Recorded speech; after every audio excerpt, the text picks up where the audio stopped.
The Crown Prince and Prince Jean were both infatuated with my younger sister. She was clever and breathtakingly beautiful, the most admired lady among the capital's noble circles. To avoid conflict, each of them made a concession. Ironically, their compromise ended up with both seeking to marry me. My looks somewhat resembled my sister's. Since childhood, I was never favored by my father or stepmother. I was nothing more than a pawn, a stepping stone for my sister and the family. Through ruthless methods, I clawed my way to the position of Empress Dowager and ruled from behind the curtains, enjoying supreme power and wealth. Everyone who once plotted against me ultimately perished by my hand. Yet fate played its joke. I was granted rebirth, forced to live all over again. Very well. Let them all taste death a second time. I have no complaints. On the night of the Lantern Festival, Prince Jean lit 3,000 lanterns for my sister, Zhufinjin. Yet she secretly wrote letters and arranged to meet the Crown Prince in private. Prince Jean, after searching for her everywhere, didn't blame my sister, he instead resented the Crown Prince, drawing his sword in anger. The two of them, brothers born of the same mother, turned against each other for a woman. How ridiculous. The incident was quickly covered up, but news still reached the Empress. Furious, she secretly plotted to have my sister executed. At this time, I, a girl locked away in my boudoir, not yet engaged at 18, was suddenly remembered. I became the shield to cover up my sister's disgrace. Both Prince Jean and the Crown Prince, seeking to clear Zhufinjin's name, requested to marry me before the Empress, though neither of them had ever known I existed.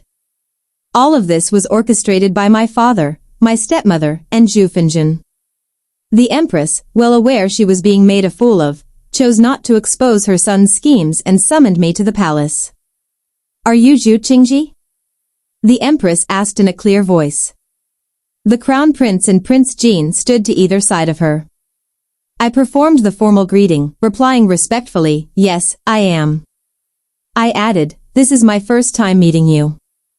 I've prepared a small gift, a double-sided embroidery I made myself. My skills are humble. I hope you will forgive my shortcomings."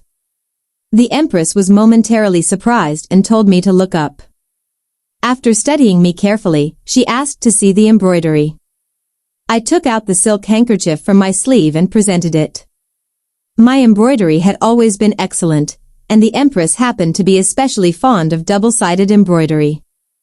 After viewing it, her eyes were full of satisfaction. "You're still young, yet your stitches are so fine. You must have practiced very hard, clearly, you're patient." She glanced at the two princes beside her. In my previous life, I had been summoned into the palace just like this. Terrified, I stood before the Empress and stammered. She was displeased, shaking her head over and over. When she asked about my embroidery skills, I just so happened to have brought a handkerchief. After looking it over, her expression softened, and she granted me to Prince Jean. Prince Jean was born with alluring eyes that always seemed to harbor countless secrets. I was his wife for 20 years, helping him win the favor of the Empress and Emperor, helping him seize the throne. After he became Emperor, his first act was to eliminate me. If I hadn't taken a step back, using the excuse of embroidering a military formation for the Empress Dowager, I would have long since lost my head. I was deposed, while my sister Zhufinjin became the new Empress. Using the Empress Dowager's hand, I poisoned Zhufinjin and secretly ruined my husband's health, then restored my position. I lived until my husband's death and watched my son ascend the throne. Those 20 years, every step was stained with blood and hardship, yet fate forced me to live again. If I could start over, I would choose the Crown Prince instead. In my previous life, after my engagement to Prince Jean, the Crown Prince never married Zhufinjin, nor did he show her any affection. His feelings for her were always faint. I was tired of living in her shadow and would never marry Prince Jean again. Even knowing the Crown Prince would lose and die, I would still choose him. "Your Majesty, I humbly wish to embroider a 6-formation screen as a birthday gift for you. Please grant me the opportunity," I pleaded, kneeling. The empress came from a general's family and adored such military patterns. Her eyes brightened. "You're still young, don't say things you can't do." "If I can't finish in 3 months, I'll accept any punishment," I replied, bowing low. The empress agreed, granting me a room in the Shenyang Palace and sending 2 embroiderers to assist me. I planned to make an embroidered screen of the 6 military formations. The ladies of the Shenyang Palace gossiped behind my back, calling me noble for refusing to marry Prince Jean or the Crown Prince. They were wrong. Lifelong loneliness only meant being meat on the chopping block, at the mercy of others. I wanted to rely on the imperial family, not to be a mere embroiderer, but to become the empress's daughter-in-law. I never cared for virtue. What I wanted was power. 3 months passed quickly in Shenyang Palace. Prince Jean avoided me as if I were a plague. Every time he came to pay respects, he left in a hurry. In contrast, the Crown Prince visited me twice in my embroidery chamber. "Tired?" he asked. "A little," I replied. "Don't rush," he said softly. I bowed my head in thanks. One time, when the first cherries of the season were brought to the palace, he presented some to the empress and said, "Give these to Miss Zhu." The empress was surprised. She had always had someone else in mind for the Crown Prince's wife, not me. But after 3 months, my every move astonished her, and even the usually indifferent Crown Prince began treating me differently. Her gaze grew cautious. She was clearly considering me. 3 months later, the embroidered screen was finished. One side showed a heroic cavalry charge, the other, misty Jiangnan scenery, green fields, blue tiles, willows, and flying blossoms. The empress, the emperor, the crown prince, and Prince Jean all marveled at it. If I hadn't seen it with my own eyes, I wouldn't believe such skill was possible, the empress said to the emperor, tears glistening. "Besides embroidery, what else can you do?" The emperor asked me. There was much I knew, but I saw no need to reveal it. "I have only read a few books, nothing more," I answered humbly. The emperor nodded, satisfied. Prince Jean seemed surprised, as if he had something to say but held back. The crown prince gazed at me with hope, even in front of the imperial couple. Back at the Ministry of Rights, my father, stepmother, and Zhu Fengjin were shocked to see me alive. You actually came back alive." Zhu Fengjin gasped. She'd always been adept at hiding her feelings. Perhaps she'd never thought of me as a real person, so she spoke so bluntly. "They thought for sure the empress would have me killed." "I'm sorry to disappoint you," I replied flatly. Not only did I return, I was soon granted marriage to the crown prince. When the decree arrived, the whole household was shaken. Hai Tang, my loyal maid, overheard Zhu Fengjin sobbing uncontrollably. I did everything to learn the crown prince's preferences. If not for Prince Jean, I would have succeeded. Who would have thought I'd end up handing over the wedding dress to her? My stepmother comforted her, "It's fine. She'll never be the crown princess. Just let her be humiliated before the court, and the royal family will pick someone else." My chief maid returned to report, "Do they think the imperial marriage decree is a joke? They really believe they can swap brides at will?" I only smiled. My younger sister never loved the crown prince or Prince Jean. What she wanted was absolute power. In my previous life, she played her part perfectly, pushing me out as a scapegoat. Who would have thought I'd end up engaged to Prince Jean, while the crown prince's cold indifference drove her to despair, so much so that she plotted against me many times. Let her die early. I've had enough of her theatrics, I told my confidant coldly. Hai Dang, my trusted maid, was loyal all her life and knew some self-defense. I had paid 100 taels of silver to have her trained in martial arts by the chief steward's younger brother. No one knew about this. "So, what should we do?" Hai Dang asked me. "No rush. They'll stir up trouble soon enough. We'll just act accordingly," I replied, lips curled in a faint smile. A few days later, my stepmother held a banquet for guests. My father, Minister of Rights and close confidant of the Crown Prince, hosted a gathering that all the nobles and officials respected, especially now that Zhu family's status had risen with my imperial engagement. Stepmother and Zhu Fengjin saw this as their chance to set a trap for me. I, on the other hand, was ready for them to taste their own poison. Everyone was busy plotting for the banquet. The day before, Father gathered the whole family for a meal. The male line of our family had never been prosperous. My birth mother gave birth to my older brother and me, but died of illness when I was just 6 months old. My stepmother entered the household a year later and gave birth to Zhu Fengjin the following year. She nearly died in childbirth and was never able to have more children. Father took 2 concubines. Both became pregnant, but neither carried to term, both miscarried, and, disheartened, were eventually driven to despair. Stepmother did all she could to win over my older brother, trying to isolate me. My brother, stepmother, and Zhu Fengjin were close, and never cared about my life or death. Ever since childhood, Zhu Fengjin and I were always at odds. My father would beat me with a stick over the slightest quarrel. My brother often bullied me.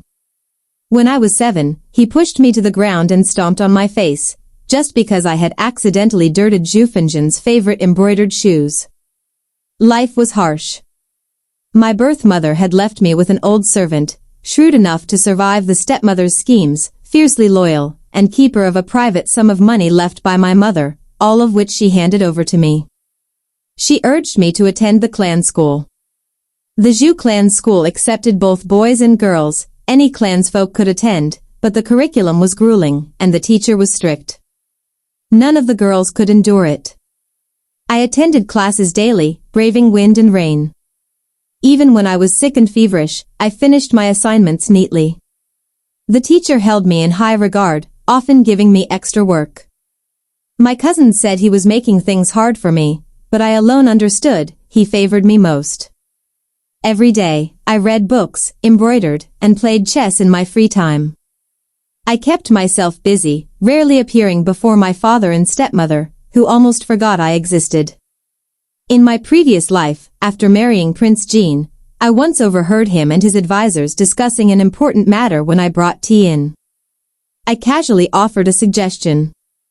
Prince Jean ignored me, and their plan failed, costing him dearly. After much deliberation, he and his advisors realized my idea was best. From then on, he consulted me on all major affairs. That was the fruit of my hard study. Tomorrow is the banquet. You must all be modest and cautious with your words. Don't grow arrogant just because Qingji is engaged to the crown prince. Don't make enemies for our family, Father said, breaking my train of thought. I came to my senses as my stepmother and Zhu Fengjin hurriedly agreed. My brother then spoke. Qingji is mediocre, hardly capable of shouldering such a great burden. Her becoming crown princess might not be a blessing for the Zhu family. He continued, wouldn't it be better to request His Majesty grant the position to Fengjin instead? Father shared the same view. He glanced at me. In terms of looks, I surpassed Zhu Fengjin by a margin, but my plain dress and blank expression made me seem like a lifeless porcelain doll, hardly the type to attract a man's affection. He sighed. I still don't understand what His Majesty and Her Majesty see in you. Jealousy flickered in Zhu Fengjin's eyes, impossible to hide. My stepmother clenched her hands. Expressionless, I suddenly spoke, I just turned 18 this year. What? Father said. Father, Mother, if you had arranged my marriage earlier, this honor wouldn't have fallen to me. Since you have bestowed wealth and honor on me, I can only thank you, I said calmly, then rose to leave, leaving them all speechless. A while later, my stepmother and Zhu Fengjin came to my quarters to apologize. My stepmother presented a jewelry box. This purple jade hairpin matches your temperament perfectly. Zhu Fengjin's maid brought 3 pale purple spring dresses. This is the finest moon-patterned brocade. I made them for you, sister. I hope you'll accept them. I accepted them all with a smile. Only, I'd already made some subtle adjustments to the sleeve of the dress Zhu Fengjin gifted me. On the day of the banquet, the Zhu residence was buzzing with excitement. The opera troupe played drums and gongs, banners fluttered, and the gates were packed with carriages belonging to nobles. "The Crown Prince and Prince Jean have arrived," my maid reported. I dressed in the outfit Zhu Fengjian gave me, pinned the purple jade hairpin from my stepmother into my hair. They wanted to see me humiliated. I'd make sure to return the favor. The Crown Prince and Prince Jean sat in the front hall, enjoying the performance. The inner courtyard was reserved for the ladies. When I appeared, none of the young ladies recognized me, but I knew each and every one of them, and knew exactly how their lives would turn out. "You're so beautiful, eldest miss," a sweet-faced girl tried to make conversation. I nodded politely. Just then, all the ladies looked up. Someone had entered, and each tried to compose herself, eager to catch his attention. I turned to look. A young man in a brocade robe had entered the inner courtyard, a place reserved for women. Who was this monster? He scanned the crowd, and when his eyes landed on me, his face twisted with anger. The young lady who'd just complimented me quickly moved to shield me. "So ugly, disgusting." The man in brocade sneered. "Who let you wear that dress? Are you worthy?" The stranger whispered, "That's the heir of Prince Qin, the emperor's eldest grandson. He's handsome, his status second only to the prince's, and his family is prominent. But his temperament is unpredictable. His mother, Princess Qin, is even more vicious and cruel. They say he once had a favorite concubine who loved light purple dresses. Princess Qin beat her to death. Since then, whenever he sees a woman in purple, he flies into a rage and lashes out. To avoid him, no noblewoman in the capital dares wear purple anymore. Even the crown princess is this ugly." He bellowed. "And you dare wear a purple jade hairpin? Someone like you, how dare you?" He lunged, trying to yank the hairpin from my hair and push me to the ground, eyes blazing with violence. In the distance, I saw the crown prince, Prince Jean, my brother, and several other young lords entering the courtyard. They saw what was happening, some hesitated, others tried to intervene. The crown prince moved to help me, but Prince Jean blocked him, muttering a warning. As the air of Prince Qin closed in, I let myself fall, my hand hitting a sharp stone. My jade bangle shattered instantly. I gathered the fragments, and by then the crown prince and the others had reached us. "What's going on here?" the crown prince demanded, voice cold. The air of Prince Qin was unfazed. He'd always been spoiled, gold on the outside and rotten within. Doted on by his parents and loved by the emperor, he was older than the crown prince by a year, and always threw his weight around. "This ugly thing is such an eyesore." The air of Prince Qin sneered at me, his voice full of mockery. "Your Highness, why not ask His Majesty to choose another crown princess for you?" The crown prince ignored everyone's gaze and stepped forward to help me up.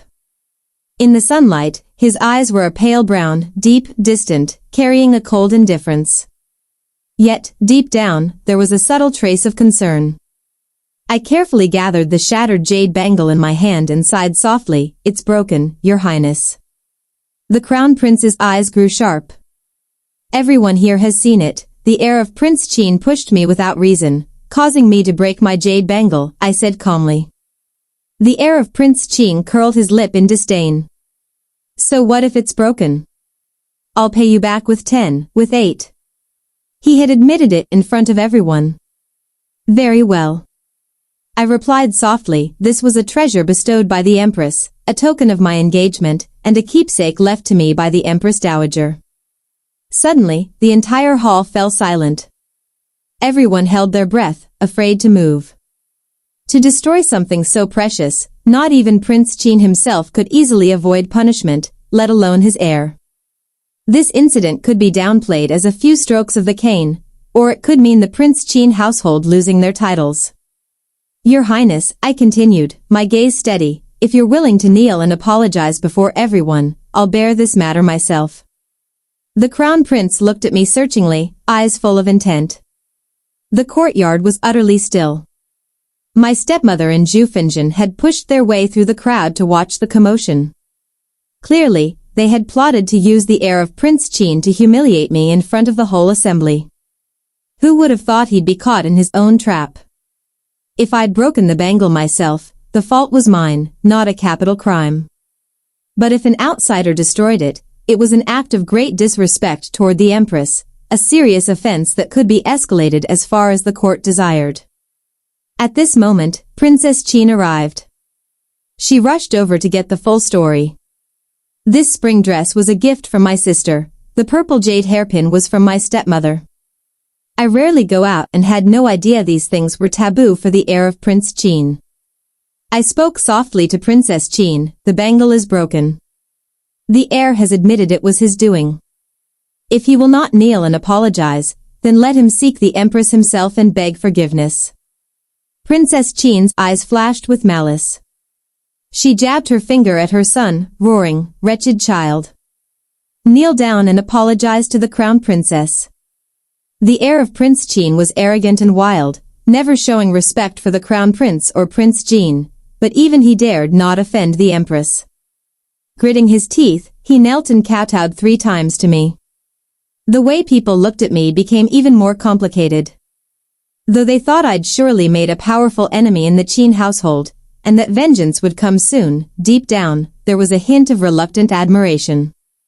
I had been an unknown fiancé, someone everyone expected to make a fool of herself, but instead I turned the tables and seized control of the situation. Princess Qin, furious, dragged her son away. My stepmother and Zhu Fengjin were pale as paper, especially Zhu Fengjin, who now cried out for all to hear, "Sister, why would you frame me?" Now she hurried to deny everything, not wanting to look malicious. She and my stepmother had used my imperial engagement as an excuse to host this banquet, hoping to see me disgraced while my sister basked in glory, raising her own standing. Even if she could not take my place as the crown princess, Zhu Fengjin hoped to shine again, as she always had before. But she never imagined her plan would backfire so completely. The heir of Prince Qin was forced to kneel to me, her scheme laid bare for all to see. Many now looked at her with contempt. Prince Qin was the only one to speak up for her, stepping to her side. "This is a private matter between sisters. Why air such things in public? This spring dress, wasn't it a gift from my sister?" I said calmly, turning up the sleeve to reveal a single character, Fengjin, sewn in delicate threadwork. Zhu Fengjin had a habit of embroidering her name on handkerchiefs or sleeves. I'd stayed up all night mimicking her work on this very dress. Everyone saw it with their own eyes, and the scorn in their gaze grew sharper. Prince Qin, too, was at a loss. The eldest miss of the Zhu family had always been a quiet recluse. Who would have guessed she was this formidable? No wonder she had won the Empress's favor in just 3 months at court. Zhu Fengjin's tactics were underhanded, to say the least. When those above set a bad example, chaos follows below. That purple jade hairpin was clearly a gift from Madame Zhu to the eldest miss. The eldest miss grew up in the inner chambers and would never know the heir of Prince Qin's taboos, but how could Madame Zhu not know? Whoever marries Zhu Fengjin will only bring disaster to their family. These words would soon reach the Emperor and Empress. If Zhu Fengjin still dreamed of becoming Princess Qin, that hope was now more distant than ever. Tears welled in her eyes as she looked at Prince Qin. Prince Qin seemed uncertain, unable to decide how to face her. Disappointment flickered across his features. I watched it all unfold in silence. When I looked away, I caught the crown prince gazing at me. He was not one to smile, always dignified and composed, but his look was focused, as if memorizing every detail of my face. 2 lifetimes, I'd never been looked at with such intensity, such quiet warmth. My heart fluttered unexpectedly, awkward and unsure. "The bangle is broken. I'll go to my mother and ask forgiveness," he said, holding out his hand. "Give it to me, it's not your fault." "Who says it's broken?" I smiled faintly. The crown prince glanced at the broken pieces in my hand, a little surprised. "Was it fake?" "Yes, it was a fake," I replied honestly. For a moment, he was stunned, then let out a rare, gentle laugh, a breeze over still water. the first hint of spring warmth in my heart. The grand, carefully staged banquet ended quickly, like a Dayan's head and a snake's tail. Many guests excused themselves early. As host, I also withdrew to my rooms and did not join the meal. The Crown Prince, avoiding the crowd, came quietly to my courtyard to talk. This broke with etiquette, but this was a place I'd built up over 10 years, my own world, difficult for outsiders to pry into. I invited the Crown Prince for tea. He noticed the white jade chessboard on my table, the game locked in stalemate, and couldn't help but praise it. Whoever played this game must be a master, he mused. I didn't admit I'd set it up myself. Instead, I casually scrambled the board and asked, "Your Highness, do you play?" "I know a little," he answered, modestly. "Then, how about a game?" I invited softly. He agreed with a smile and chose the white pieces. We played chess and chatted quietly together. "Aren't you afraid of offending the Qin family?" he asked, his gaze probing. Even he had to show some caution toward the Qin family's influence. If the Qin family dares to lay a finger on me, their downfall won't be far off. If His Majesty sees his own brother act so brazenly, he'll be terrified, I replied calmly. So, no, I'm not afraid. Besides, in my previous life, the Qin family met with utter disaster. All 300 people in the household perished. In truth, the emperor had been harboring resentment for a long time. If I remembered correctly, the crime that destroyed the Qin family was plotting to murder the crown prince. Thinking this, I looked up at him. He was already looking at me. His gaze was deep, as if it could hold an endless lake, still and fathomless. I quickly lowered my head, unable to meet his eyes.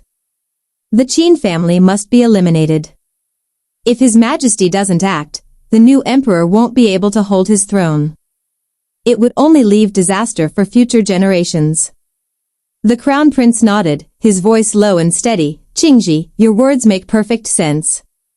He called me by name, making me even more uneasy. "Your Highness, do you regret marrying me?" I asked quietly. Truthfully, it was a question that might never have needed to be asked. After all, in my previous life, he never married Zhu Fengjin, not even as a concubine. "Never," he answered without hesitation. Then he said gently, "I once saw an embroidery of 100 birds paying homage to a phoenix. The stitchwork was so exquisite, the birds and phoenix seemed ready to fly off the silk, so vivid and lifelike. I was amazed and had someone inquire about its origins. They told me it was embroidered by the second daughter of the Zhu family, who exchanged it for a rare medicine to save Prince Jin." I fell silent. The crown prince glanced at me, his eyes searching. "When I saw you in Shenyang Palace working on the 6 formations embroidery, I understood everything. That's why, on the Lantern Festival night, the person I truly wanted to invite to see the lanterns was you." I lowered my head, hiding the turmoil in my eyes. His fingers were long and elegant, his joints clearly defined, steady and strong. A white chess piece rested between them, bright and striking. He asked softly, "And you? Do you regret marrying me?" "You and Prince Jin." "Prince Jin never knew me," I replied quietly. "He and I, there was never any connection." The crown prince placed another chess piece on the board. "I never told Prince Jin that the girl he met on the street years ago was me," I continued. "Back then, I stole a skinny horse, planning to run away. But the horse bolted through the streets. I nearly fell off when a young man in fine robes rode up, leaped onto my horse, grabbed the reins with both hands, and held me tight. He pulled so hard that his hands bled. We both fell, and he shielded me from the fall. He was taken back to the palace for treatment, and when he came out, his hands were still healing. He sent someone to inquire about me, but I was already confined to my room. Afterward, he met Zhu Fengjin. But I knew, the boy who saved me that day was him. 5 years ago, Prince Jin fell seriously ill. The emperor and empress summoned every famous doctor in the land. Among them was an eccentric physician, who refused even the emperor's personal invitation. I went to see him myself and asked what he wanted. He said, "What can you give me?" I was so naive back then. That innocence won his trust. I said, "I can embroider." Unexpectedly, he really needed that skill. He asked me to embroider 100 birds paying homage to the phoenix, and in return, he would enter the palace and treat Prince Jean. In the end, Prince Jean survived. The embroidery from the Zhu family's second daughter appeared at Wanjin Pavilion and caused a sensation in the capital. Zhu Finjin became the darling of society. Everyone thought she was destined to become Princess Jean. If not for the Crown Prince's interference at the Lantern Festival, she and Prince Jean might have married that year. I placed another chess piece and told these stories to the Crown Prince. There was never any love between Prince Jean and me. He saved me once, and I returned the favor. The debt is paid. Now, I want to choose a different path, to climb to the height of power, not to be entangled with Prince Jean any longer. My stepmother had intended to use my imperial engagement as an excuse to throw a banquet, hoping I'd be humiliated while my sister shone in the spotlight, raising her own status. Even if she couldn't become crown princess, Zhu Finjin still wanted to dazzle as she always had. But a person who survives by feeding on others will never develop her own abilities. Take Zhu Finjin, whether it was reading or embroidery, both required patience and hard work. The only thing she worked at was maintaining her beauty. In my previous life, after Prince Jean ascended the throne, I saw her again. She seemed 10 years younger, as beautiful and graceful as ever, endlessly alluring. "You've offended the heir of Prince Jean, this is unforgivable." My father scolded me harshly, expecting me to kneel and beg for forgiveness. But I stood straight, head held high, my tone unwavering. If not for Mother and Finjin plotting against me, how could I have possibly offended the heir of Prince Jean? Father was speechless, glancing at my stepmother and Zhu Finjin. Zhu Finjin had always been his beloved jewel. Tears streamed down Zhu Finjin's face. It was just a moment of foolishness. "Please forgive me, Father." She took the blame, and Father's heart softened further. He turned on my stepmother. "Finjin is so young, how could she do something so malicious unless you encouraged her?" My stepmother quickly knelt, begging for mercy. My brother wanted to plead for them, scolding me instead, "Qingji, you're merciless. If you would just apologize to the heir of Prince Jean. So I've brought shame to the royal family." I cut him off firmly. "I am the crown princess. If I apologize, what face will the crown prince have left in the capital? If anyone is to be punished, it's you, Father. Not only will His Majesty be angry, but the ministers will lose all respect for you." Father stared at me, stunned. He never imagined I would see things so clearly. At last, he ordered my stepmother punished. She was to go to the Qin residence herself and apologize to Princess Qin. Zhu Finjin refused, clinging to her mother and wailing, "Princess Qin is cruel. She'll kill Mother." I advised quietly, "There's no need to sneak around. Just go to the gate of the Qin residence and kneel there, so the whole city can see. Say you are there to apologize for failing to raise your daughter well. This shows maternal virtue and puts the Qin family in a difficult spot, winning even more sympathy for the Zhu family from His Majesty." Father nodded. "Exactly. But doing this would destroy my stepmother's reputation. She'd never be accepted by the elite circles again, and no influential lady would associate with her. Even Zhu Finjin would find it difficult to marry into a powerful family." Did Father truly not think of this? In the end, sacrificing the futures of his wife and beloved daughter to protect his own reputation, to smooth things over with the Qin family, was far more important to him. The greed of men, my father lacked none of it.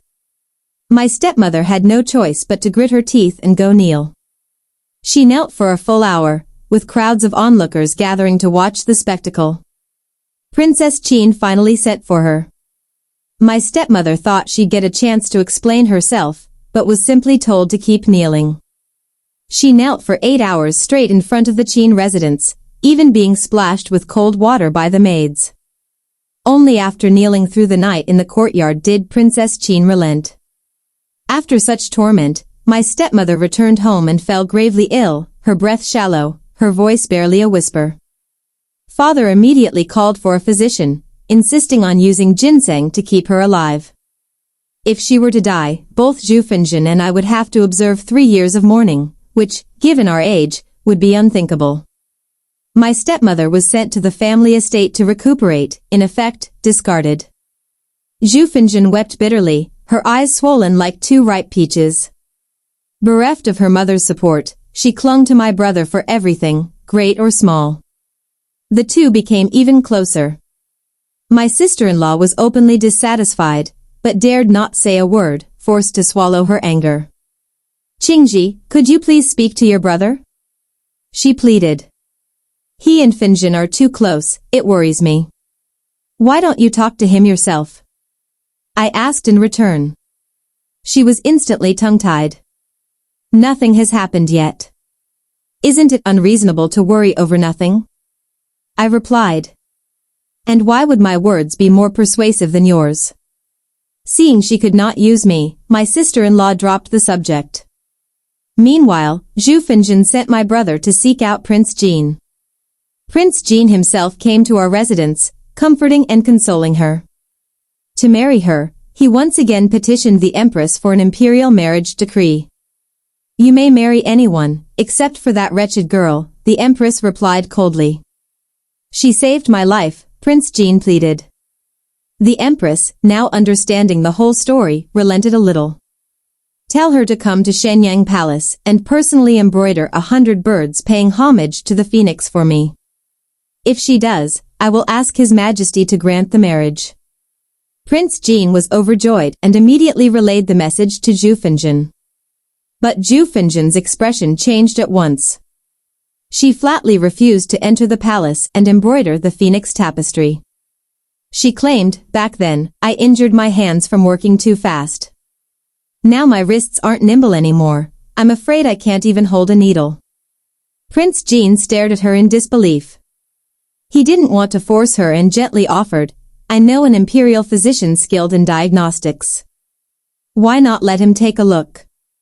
Zhu Fengjin became even more flustered. "No need.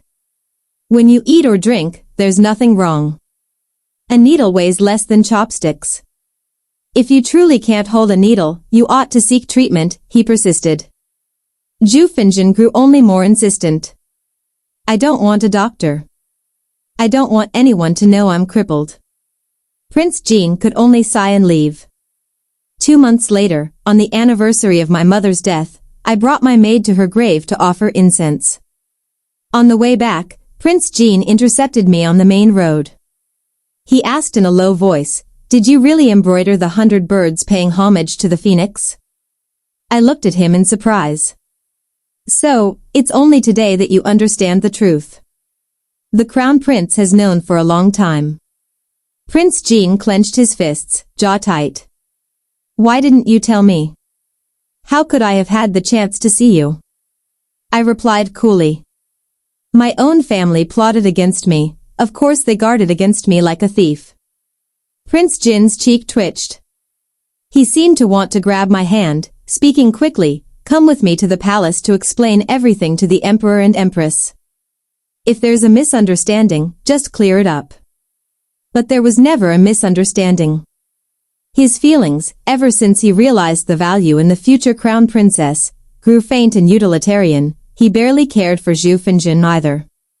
What one cannot obtain will always linger in the heart. Had I gone with him, then when he became emperor, my father's power in court would remain as before, and Zhu Fengjin would be more favored than ever. As long as Zhu Fengjin kept her beauty and father's favor, it wouldn't matter if the empress changed hands, the big picture would not shift. That's why Prince Jean so heartlessly cast me aside to install her. If my father retired to the countryside and Zhu Fengjin aged and lost her looks, then she'd be forgotten, too. In the end, those fleeting affections are not worth thinking about. Before power, such feelings are illusions, never enough to change my fate. If I'd been naive enough to think that a fleeting, emotional affection could secure me power, I would never have survived this long. I smoothly evaded his grasp, speaking coldly, "Prince, I am now the crown princess. If you dare act improperly, I will not show mercy." With that, I waved my hand to the carriage. Haidang whipped the horse, and we left at once. I heard that the very next day, Prince Jin went to the imperial study and knelt before the emperor, presenting a memorial accusing my father. He charged the Zhu family with fraud, substituting inferior goods for genuine ones. Prince Jin also accused the Zhu family of deception, swapping me for Zhu Fengjin. The emperor was astonished upon hearing this. My father knew there was no use struggling. He simply knelt and kowtowed, confessing, "Your Majesty, I truly knew nothing of this until today. It was all my wife's reckless doing. I am guilty of failing to supervise and am willing to accept punishment." Although the emperor was angry, he could not bring himself to punish my father harshly. Still, the scandal broke wide open. Zhu Fengjin's reputation was utterly ruined. From that day forward, father never treated her as he once did. Only my brother still doted on her, never abandoning his precious sister. One day, the two of them happened to meet the heir of Prince Qin on the street. The heir, still bitter over his past humiliation, flew into a rage and threatened to beat my brother in public. Zhu Fengjin, heartless as ever, pushed my brother forward to take the blows for her. The heir ordered his men to tie my brother's hands behind his back and then threatened Zhu Fengjin, "If you slap him 10 times yourself, I'll let you go."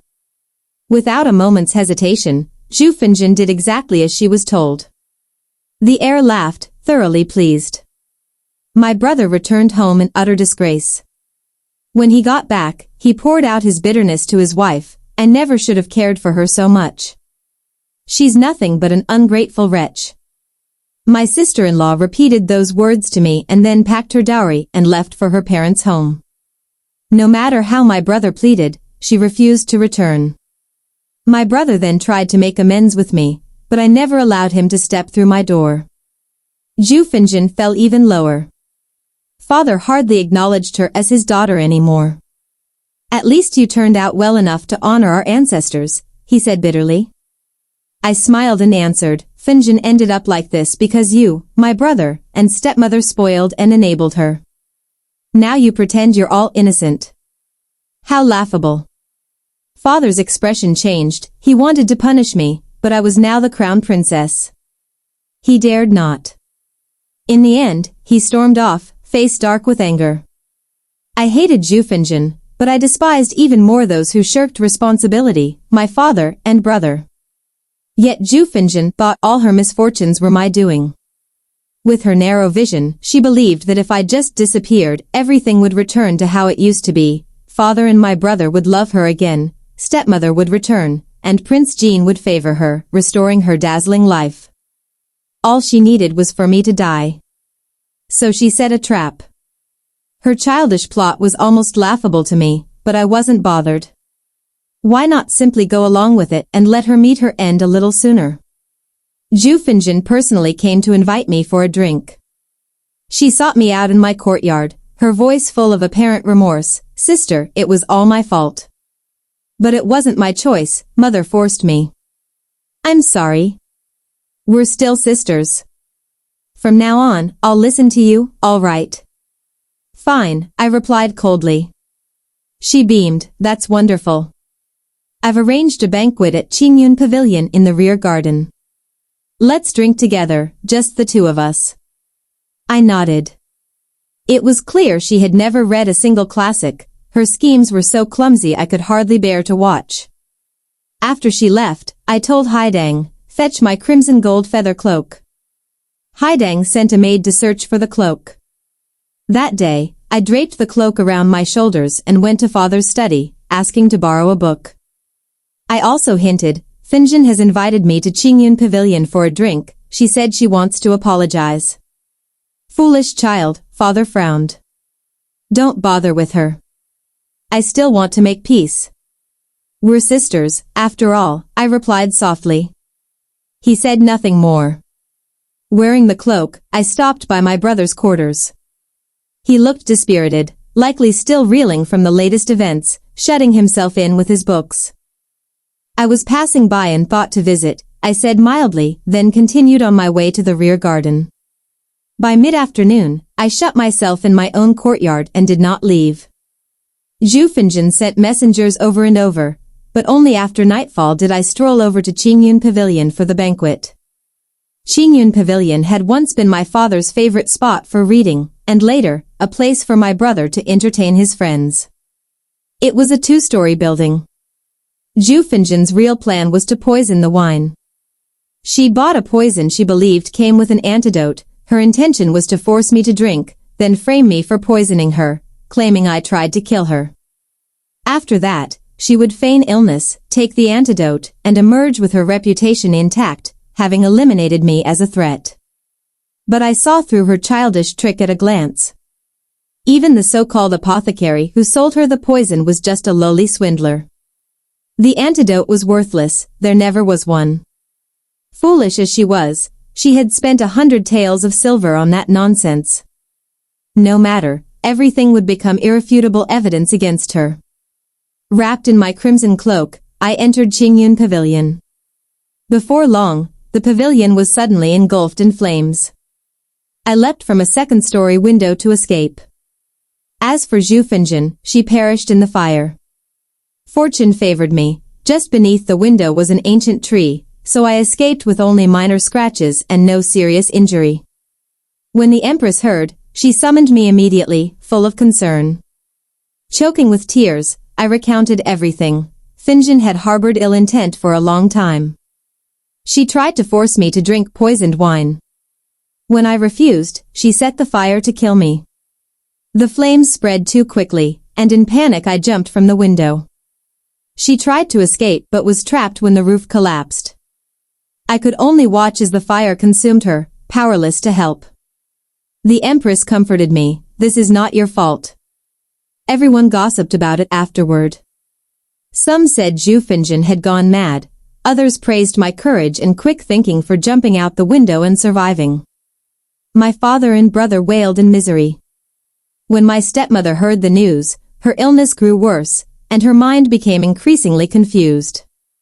The Crown Prince came in person to visit me at the Zhu residence. I looked up at him and quietly said, "If you feel troubled by this, if you wish to break off the engagement, just report it to His Majesty. My hands are already stained with blood." I didn't want to hide anything from him.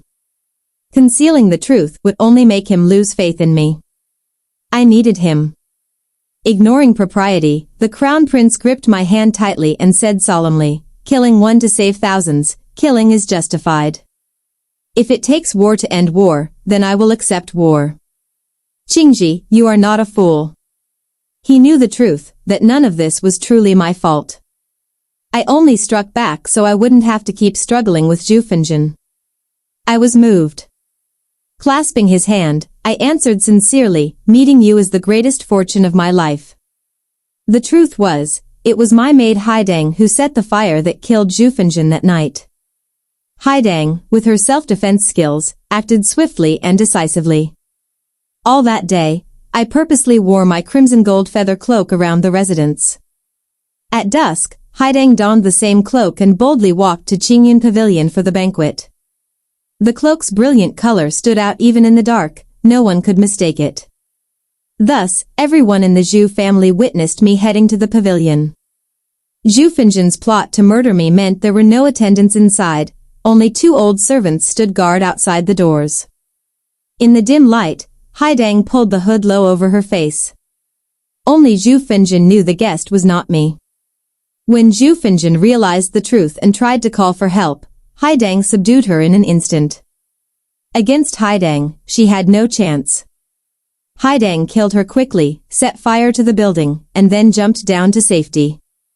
Meanwhile, I hid behind a tree, scratching my face and elbow with a silver hairpin, then changed back into my own cloak. With this plan, we easily dealt with Zhu Finjin. I also secretly revealed her purchase of poison, so that everyone marveled at my luck in escaping such a deadly plot. That wretched Zhu Finjin, her death was well deserved. That winter, I married the Crown Prince. He was refined and reserved, steady in all things.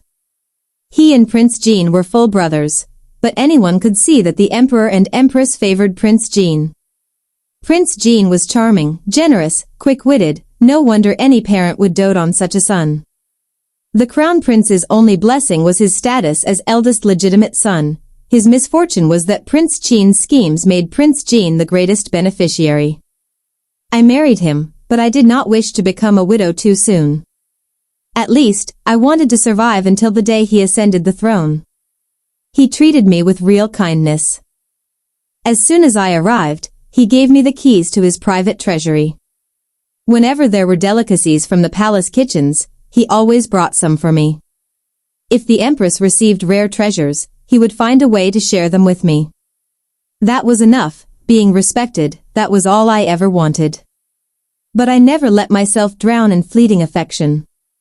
There were concubines and beauties in the Eastern Palace, and surely more would come. I did not refuse his favor, for his affection was a stepping stone for my rise. My heart was barren, longing only to climb through countless hardships to the summit I had always desired, and at last enjoy days of peace for myself.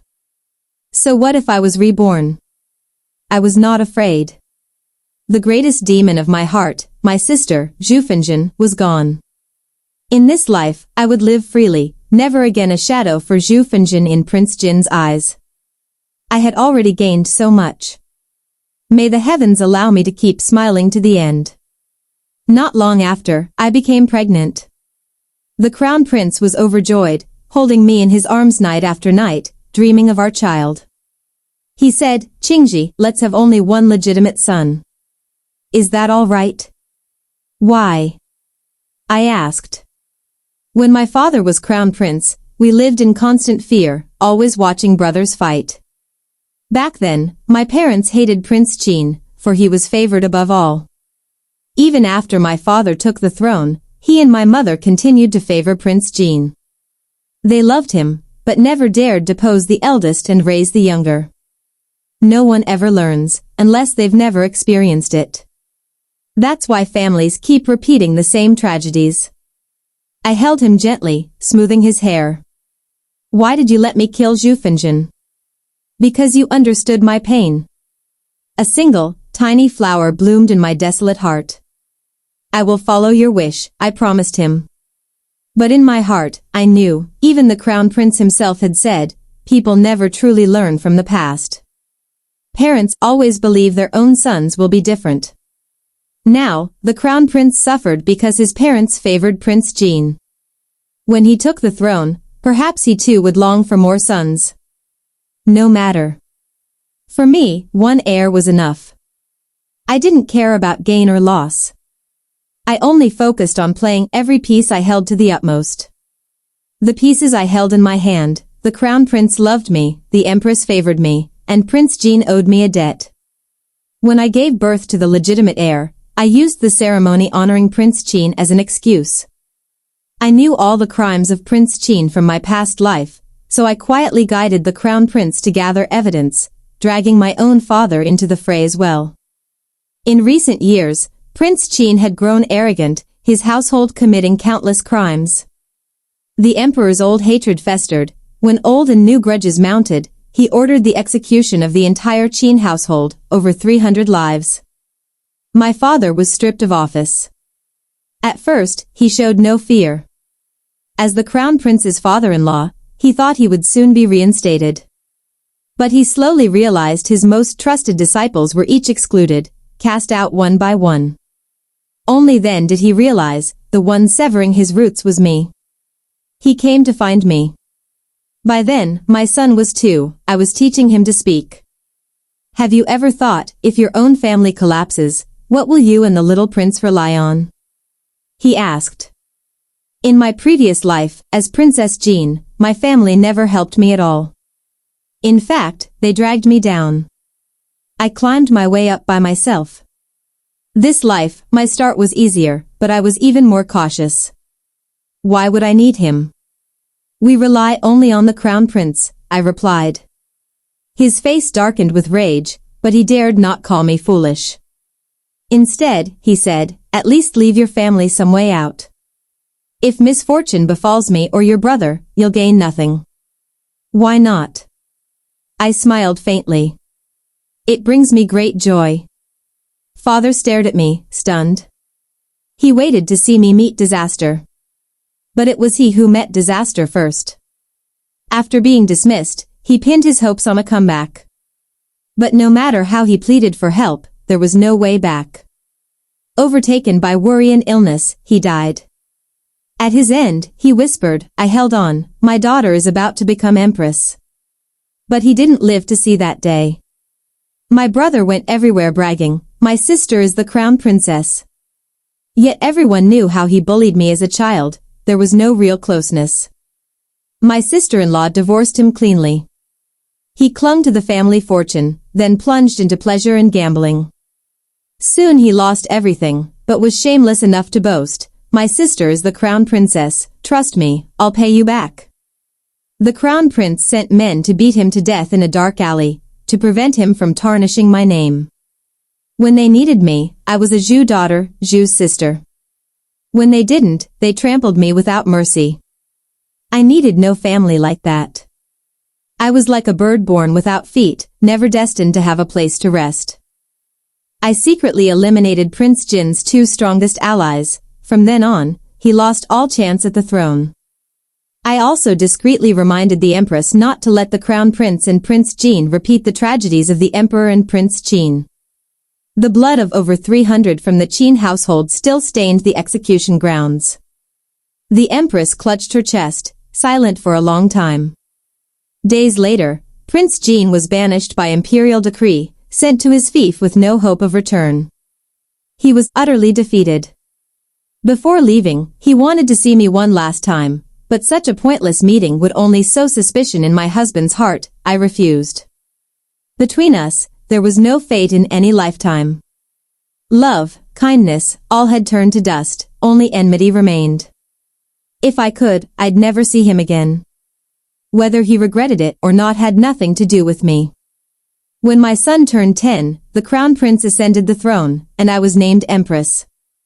We had only one child. He devoted himself to state affairs and was indifferent to women. In his free time, he always called for me and our son to dine together, asking our son to call him father instead of emperor.